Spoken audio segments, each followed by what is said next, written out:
Welcome to the Economist in Your Ear podcast. Today we're delving into a really fascinating and frankly critical shift happening right now in the global automotive industry. We're zeroing in on a segment that often stays out of the spotlight, the auto suppliers.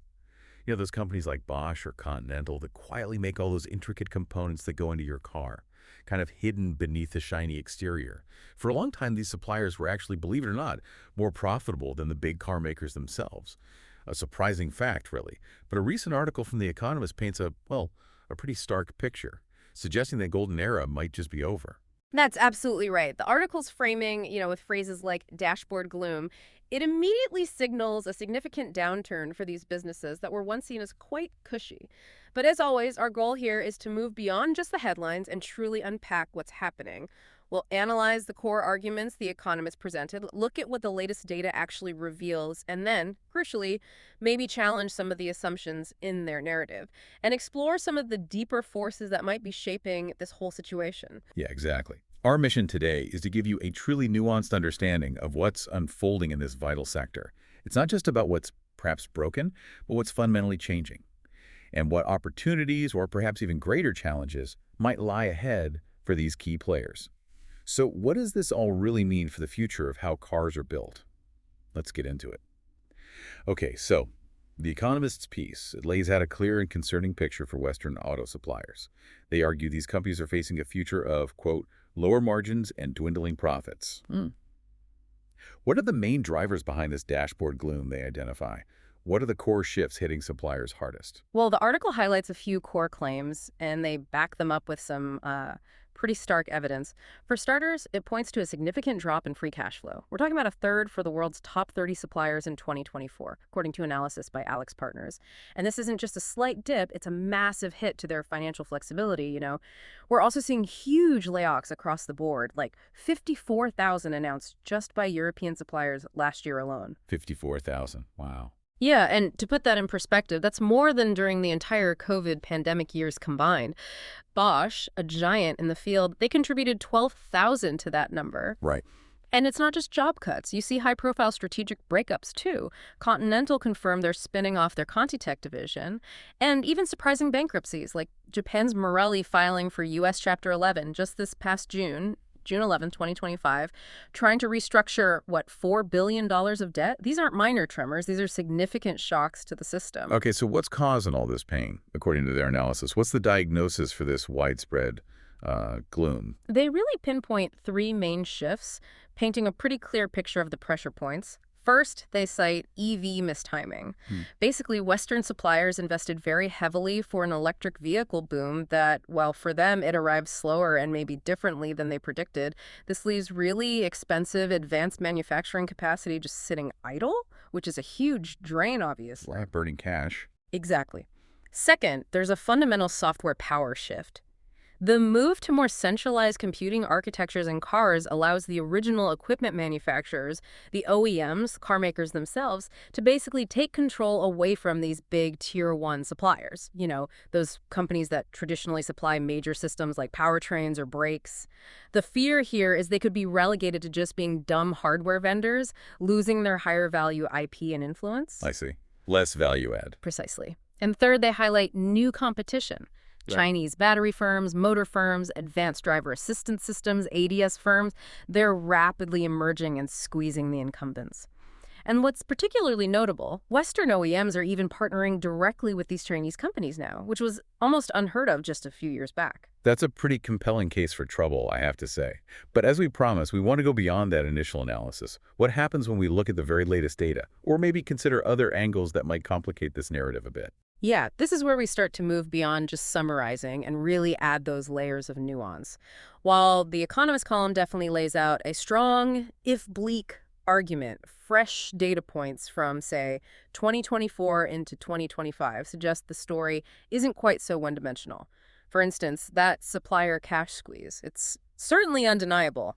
Global Tier 1's operating margin did fall to 10.6% in 2024. That's nearly 2 points below the OEM average, which completely flips that pre-COVID hierarchy where suppliers usually had better margins. Okay, so that part holds up. It does. And yes, the layoffs are indeed accelerating. European suppliers announced those 54,000 job cuts, more than the COVID years combined, so the pain is real. So the data confirms some of the pain points. But you mentioned nuances. Where do we see those emerge that maybe challenge that straightforward doom and gloom narrative? Well, let's take EV demand, for example. The article kind of implies a general slowdown, but Bloomberg NEF still forecasts a pretty robust 25% global EV sales growth in 2025. 25%. That doesn't sound like a collapse. Exactly. The real story isn't a collapse in EV adoption overall, but what you might call a regional mismatch. A staggering 64% of that global EV volume is happening in China. Meanwhile, the U.S. share is only 7%.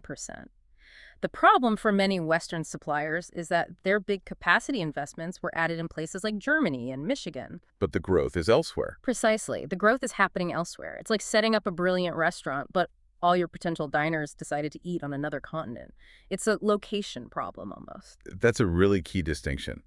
It's not that EVs aren't growing, it's where the growth is happening compared to where the investments were sunk.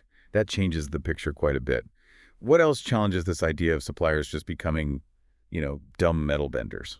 Well, that notion is definitely being stress tested by the supplier's own strategic moves. You see them actively repositioning and fighting back. Continental, for example, they're not just spinning off ContiTech, they also created an in-house semiconductor unit this past June. That's a big move towards high tech. Bosch is actively pivoting to AI-centered ADAS, despite their layoffs, showing they're still committed to the advanced stuff.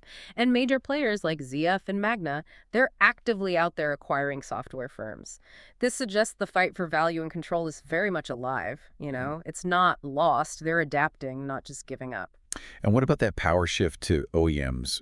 Because of software control, you mentioned it might not be permanent. Well, history suggests that these power dynamics often oscillate, they swing back and forth. OEMs took control back in the 90s, then they ceded a lot of it to suppliers after the 2008 financial crisis when they really needed suppliers to innovate and shoulder R&D costs. More recently, OEMs reclaimed power during the chip crunch because, well, they controlled the final product in a supply-constrained market.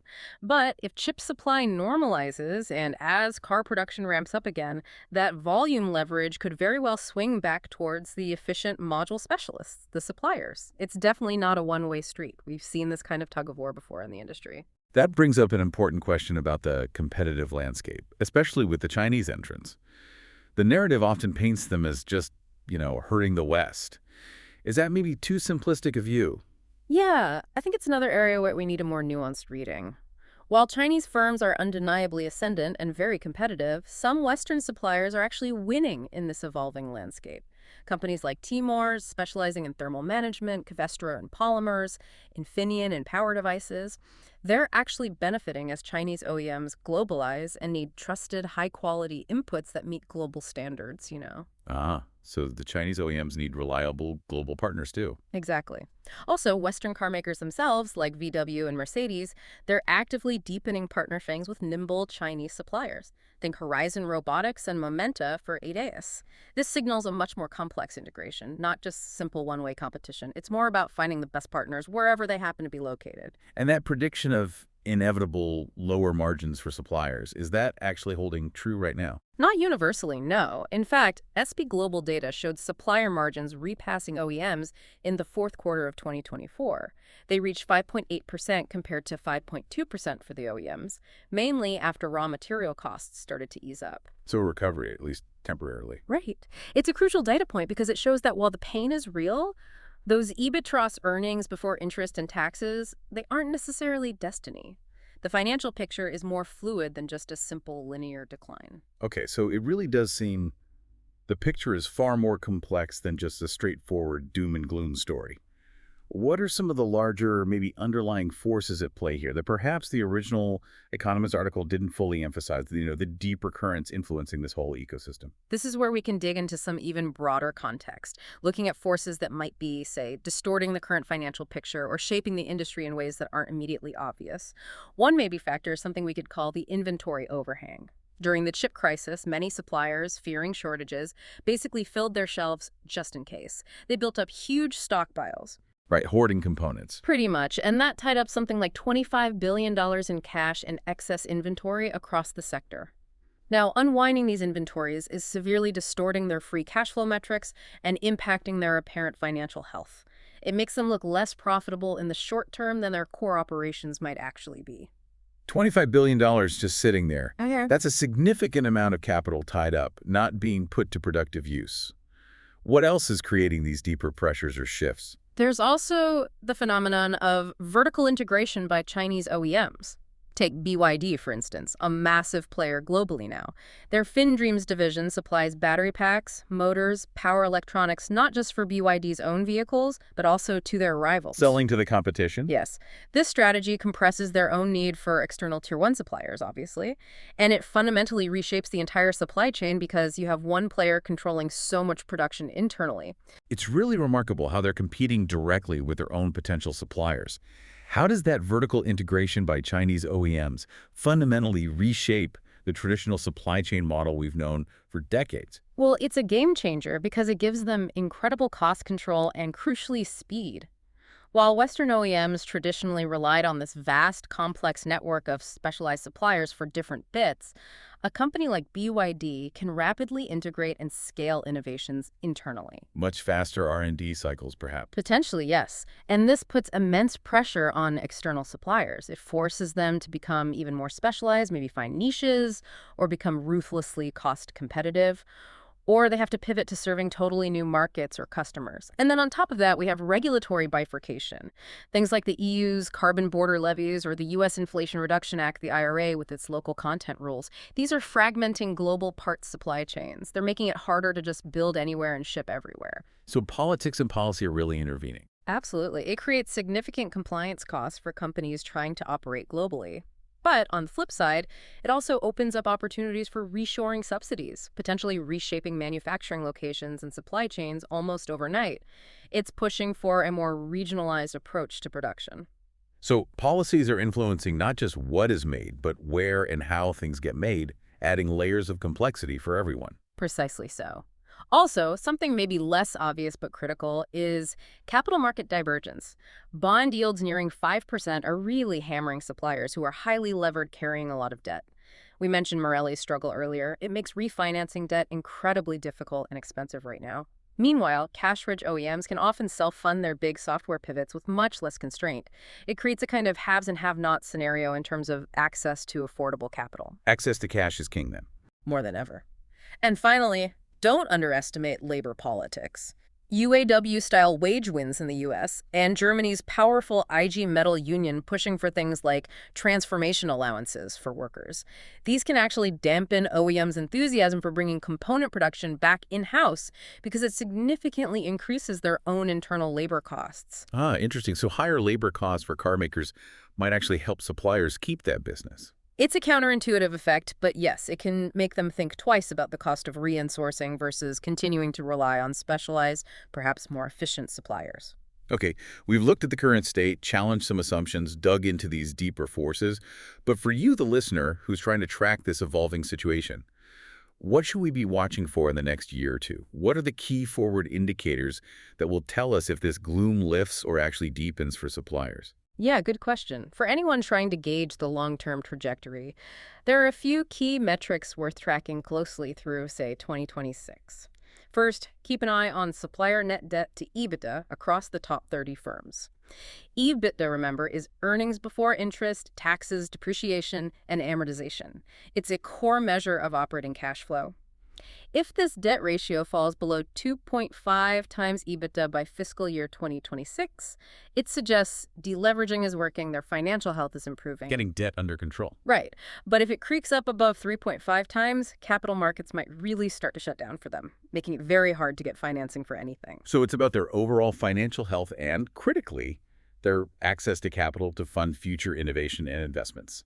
Makes sense. What else? Another key one is the zone controller sourcing mix. This gets a bit technical, but it's about how car electronics are changing. We're moving from lots of small control units to fewer, more powerful central zone controllers managing whole sections of the car. Who supplies these is critical. The brain of the car, essentially. Kind of, yeah. If we see multi-vendor contracts, think Bosch partnering with Qualcomm on these critical components that shows Tier 1 suppliers are still resilient, still have influence.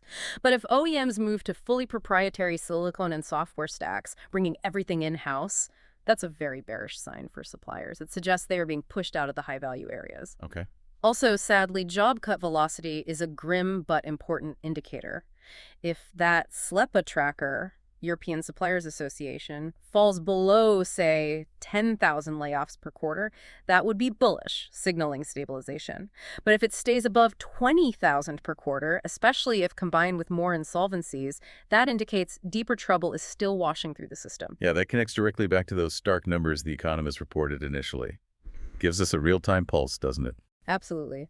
And finally, two more quick ones. Watch Chinese module exports to the EU and US. If the growth, adjusted for any tariffs, stays below 10% annually, it suggests some containment, a more balanced competitive landscape perhaps. But if it accelerates to over 25%, then Western Tier 1s are definitely losing significant market share and fast. A direct measure of competitive pressure. Exactly. And lastly, keep an eye on that EBIT margin gap between suppliers and ODMs. We saw suppliers briefly repass OEMs in late 2024. If their returns converge back to having, say, a 1 percentage point lead, restoring their historical profitability edge, that's a very good sign for them. If the gap stays negative, with OEMs ahead by 2 points or more, or widens, that's a clear negative indicator for supplier health long term. So after unpacking all of this complexity, looking at the data, the counter-arguments, the deeper forces, what's the bottom line for these Western auto suppliers? What should you, our listener, really take away from this discussion? Look, the crisis is undeniably real. Western suppliers are in a serious squeeze. There's no doubt about that. They're caught between these underutilized EV investments, aggressive OEM software grabs, and the surging, often vertically integrated Chinese ecosystem. That much is clear from the data. However, that initial simple doom narrative, it might gloss over some really crucial aspects. We've seen there are significant regional demand shifts happening. These inventory hangovers are distorting the financials right now. And importantly, the sector is making its own proactive countermoves. They are investing in semiconductors, they are acquiring software firms, they are forming Chinese joint ventures to adapt. They're not standing still. So the outcome isn't predetermined then. It's not a done deal that they just become these dumb hardware providers the article feared. Yeah, not at all. I don't think so.